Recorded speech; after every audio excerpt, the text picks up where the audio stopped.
अस्सलाम वालेकुम students, hopefully you will B okay. बहुत से स्टूडेंट्स ने और दोस्त अहबाब ने ये रिक्वेस्ट की थी कि मैं इंग्लिश को रीड किस तरह करते हैं इसके ऊपर अपने कुछ लेक्चर्स अपलोड करूं, क्योंकि बहुत से वर्ड्स ऐसे होते हैं कि हमें डिफ़िकल्टी हम फेस करते हैं कि उनको रीड किस तरह करें। तो ये बात याद रखें कि जिस तरह अरबिक लैंग्वेज की ज़ेर ज़बरें होती हैं उनकी वजह से हमें पता चल जाता है कि how to decide the verses of the holy Quran, इसी तरह इंग्लिश लैंग्वेज की भी ज़ेर ज़बरें होती हैं।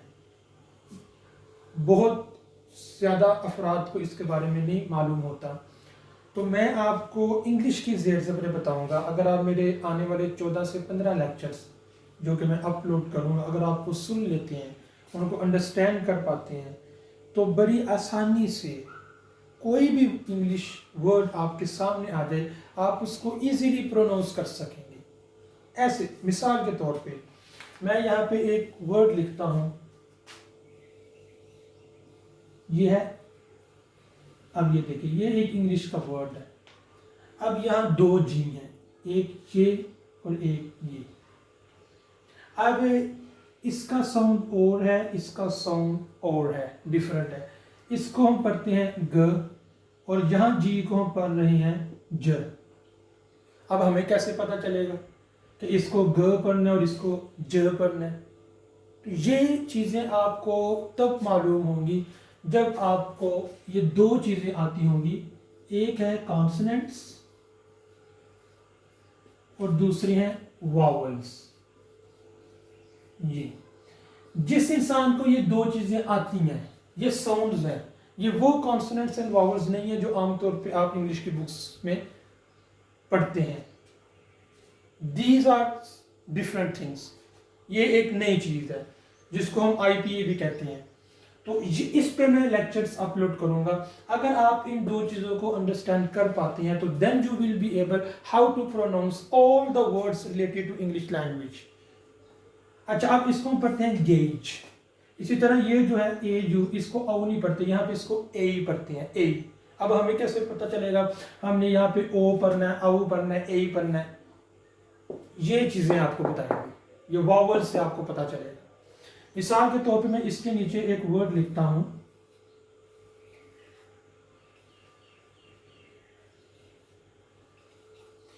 ये जो चीज है ये इसकी जेर ज़बरें है। ये इन दोनों की अंडरस्टैंडिंग से आपको ये चीज आएगी, और अगर आपको ये चीज आती है तो कोई भी वर्ड हो आपको उसके बारे में पता चल जाएगा कि उसको आपने रीड किस तरह करना है। अगर एक शख्स है उसने कभी भी इंग्लिश की रीडिंग नहीं की, वो बिल्कुल स्कूल गया ही नहीं है, उसको इंग्लिश आती नहीं है, but now he wants to learn English, अब वो चाहता है कि मैं इंग्लिश को सीखूं, तो फिर वो इस चीज़ को सीख ले, एटलीस्ट उसको इंग्लिश रीड करना आ जाएगी। तो मैंने आपको ये चीज़ सिखानी है।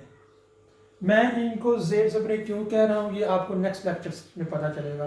तो अगर आप चाहते हैं कि आपको ये चीज़ें आ जाए तो फिर आप मेरे लेक्चर्स को फॉलो करें, तो इंशाल्लाह आप ये सीख जाएंगे। आज ये चूंकि फर्स्ट लेक्चर है तो मैं आपको कॉन्सोनेंट्स की डेफिनेशन अभी आपको मैं नहीं बताऊंगा, लेकिन टू साउंड्स कॉन्सोनेंट्स से रिलेटेड मैं आपको बताऊंगा। मिसाल के तौर पे ये मैंने लिखा है, ये एक साउंड है, ये डी और जेड नहीं है, ये डी और जेड का कॉम्बिनेशन है और ये एक ही साउंड है। इसको हम कहते हैं ज। ये ज साउंड है। इसलिए अगर आप ऑक्सफोर्ड लर्नर डिक्शनरी ओपन करें, ये ऑनलाइन डिक्शनरी है, आप ऑक्सफोर्ड लर्नर डिक्शनरी आप इसको गूगल करें, ये डिक्शनरी सामने आ जाएगी। अब वहाँ पे ये वर्ड लिखेंगे तो नीचे ये भी लिखा होगा। तो ये ज साउंड है, ये वाला, इसका मतलब ये है कि जी को हमने इस तरह रीड करना है। तो ये आज आपको मैंने एक साउंड बता दिया है। डी और छोटे जेड को अगर आप मिलाएं तो ये बनता है ज, ये एक साउंड है। अच्छा, इसके अलावा ये भी एक साउंड है, इसको कहते हैं श। ये जस्ट आज आपको मैं टू साउंड्स बता रहा हूं, ज और श। सपोज दैट कि आपने ऑक्सफोर्ड लर्नर डिक्शनरी ओपन की है और वहां पे आपने वर्ड लिखा है मिशन, तो ऑक्सफोर्ड लर्नर डिक्शनरी में जब ये वर्ड आप लिखेंगे तो उसके नीचे एक और वर्ड लिखा हुआ आएगा। वो जो वर्ड लिखा हुआ आएगा इस जगह पे उन्होंने लिखा होगा श। ये अगर आपको पता है कि इसका मतलब श है तो आपको पता चल जाएगा कि यहाँ आपने श प्रोनाउंस करना है, क्योंकि समटाइम इस तरह होता है, मिसाल के तौर पे एक वर्ड है ये, तो अब इधर SIO है, इधर भी SION है, लेकिन इधर हम श नहीं रीड कर रहे, इसको हम यन पढ़ते हैं, विजन विजन, इसको विशन नहीं पढ़ते। तो इसका भी मैं आपको साउंड्स बताऊंगा इससे रिलेटेड। अभी आप दो साउंड्स याद रखें कॉन्सोनेंट से रिलेटेड, ज और श। तो आपको इसकी मैं एक और एग्जांपल देता हूं, इसको हम पढ़ते हैं जज, जज। तो इसकी अगर मैं ये वाली जेर जबरे लिखूं तो ये नीचे आएगा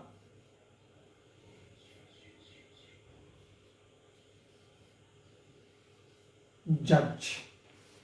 इसकी भी आपको अंडरस्टैंडिंग नहीं होगी, लेकिन ये याद रखें जज, जज। अब अगर आपको ये दो चीजें आती हैं ज और श, तो इसको आप जब भी ऑक्सफोर्ड लर्नर डिक्शनरी में आप जब इस वर्ड को लिखेंगे तो नीचे ये आ जाएगा, आपको पता चल जाएगा ये ज है। तो ये इससे रिलेटेड है, ये अलग है।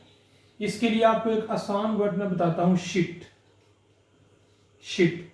तो इसके नीचे लिखा होगा श।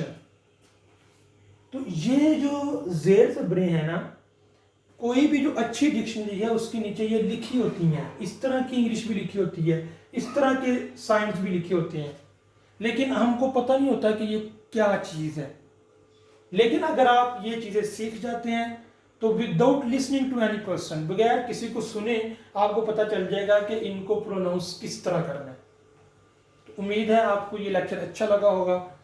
आप इसको लाइक ज़रूर करें और दूसरे दोस्तों तक, स्टूडेंट्स तक भी शेयर करें ताकि दूसरे भी इससे इस्तिफादा कर सकें। Thank you. अस्सलाम वालेकुम।